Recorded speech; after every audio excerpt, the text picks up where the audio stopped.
When we started the journey to create Last Sentinel, we knew we were going to face some incredible challenges. Building a new studio and team, constructing a brand new AAA IP all at once. I mean, it's pretty out there.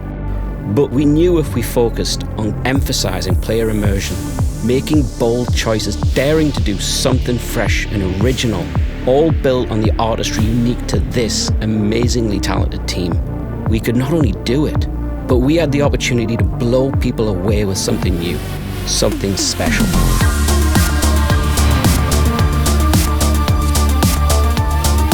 When people see the level of craft being put into every story beat, every interaction, every single piece of imagery, they're gonna really feel that too. We are working on something ambitious. Never been done before. We're building our team from the ground up. We finally get to show what we've been working on.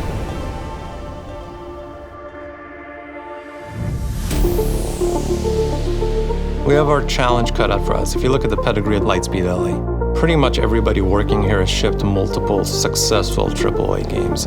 My name is Emmanuel Druckmann. I am the Cinematics and In-Game Media Director. We are working on an open world game. At the same time, we're doing a narrative deep game. All those things are not easy to do, right? Some studios take multiple games to even be able to do something like this. We're trying to get that right on game one. I'm Janet Lau, and I'm a principal cinematic animator. The type of things I work on is like the technical and the creative aspects of cinematics. Yes. Look at the ladder and then look up, maybe? Yeah, just basically a global fix. Okay. Because essentially, what was shot on stage worked. Yeah. We just go in and adjust it for the shot. Okay. You know, it doesn't. So Ogden and Janet, we actually all work together at PlayStation. They're probably some of the two of the best when it comes to animation, and more specifically, detailed facial animation. At the end of the day, it's all about people, right? Because if you have the right people that believe in the project, they will figure out the tech, they will create the artistry.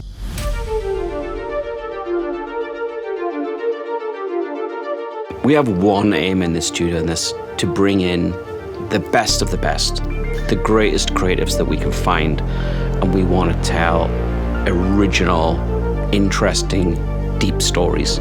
So when we make a bold statement like creation is the soul of our studio, we're literally meaning we came together as a studio, as a team, with this giant desire to create things with others, to plus everything with each other. When I first saw the credo, it gave me hope. That credo made me feel like, okay, we're in an environment where people are focused on what they're doing and getting it done. The fact that it talked about every one of us being responsible for making sure the vision happens, that's a tough thing, you know, to pull aside one of your teammates and say, hey, you know, I'm noticing this, that, or the other. I tried to ground the spine based on kind of the hip rather than where it was before. So overall, I think this is working fine. I think we made a bit of a meal of the head adjustment. What I was looking for is just a little bit more clarity in the motion, not so much a change in the range of motion. Seeing that credo made me feel like that would be a focus. I think the credo really is about, I think it's a couple things. It describes the kind of game that we're going to make, which is respectful to our customers, but also talks about how we're going to make the game, which is together. And part of that is respecting each other, respecting each other's opinions, respecting each other's creative influences.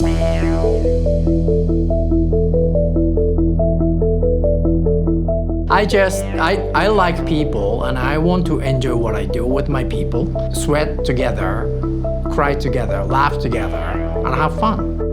Taka is like one of those friendly Japanese uncles, and I've worked with him closely in shooting our IGM shoots, so that's in-game media. And Taka actually plays a goofy character named Ono. It's just like super funny to see him turn into a different person. When I was interviewed for the job, one of the first questions I asked Steve was, who's writing this? And the answer was William Harms, who wrote Mafia 3. For me, that was one of the key moments where I was like, yeah, I think I'm gonna take this job. And the reason for that is, being familiar with Bill's writing, he writes a story about people. It was either to be a writer or be an astronaut. And then I realized astronauts need to do math, so that was out. We do try to hire nice people at the studio, people that are like really creative, really passionate, but that like working around other people. No asshole policy. That's the goal. Ken and I, we work together. Like we sit like back to back. We are always having these creative sessions, you know, like talking about the game. That's how it started. Like literally, like I had my interview with him. He pitched the game to me and I was like, okay, from now on, let's start doing this. Let's find this visual language together.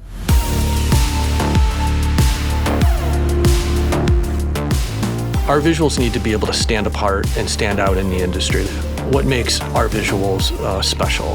When somebody sees the city or they see the motorcycle, they see Hiromi, they see a gun, what makes that special? Like, how does somebody know that that's from Last Sentinel? With Last Sentinel, it is amazing to see the development of the art from the designs all the way through the execution.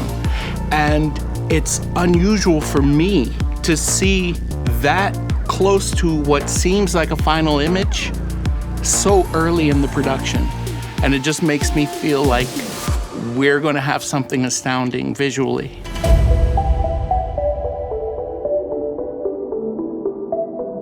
In today's modern music, you still hear kotos and shinobuis and kokyus, and I thought, what if we take some of those instruments and combine them with some traditional orchestral instruments? Because I have a belief also that orchestral instruments are never going anywhere.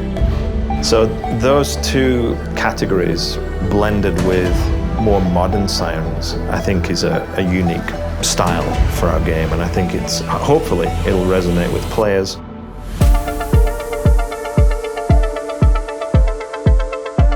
We're definitely leveraging, you know, the latest tech that we have available. So we're kind of building the best facial rigs we can so that we can get the highest fidelity performances from our actors. So this is a scene in one of our cinematics where we have essentially two characters escaping in a vehicle. And at one point they get slammed from behind by a truck. They spin out of control and they fly off a bridge into a lake. But in order to accomplish that, the stunt team, combined with our fabrication team on the stage, built a vehicle for the mocap purposes, probably close to 1,000 pounds, suspended that and two stunt performers off the truss, and basically we crashed it. But I couldn't do it without the team.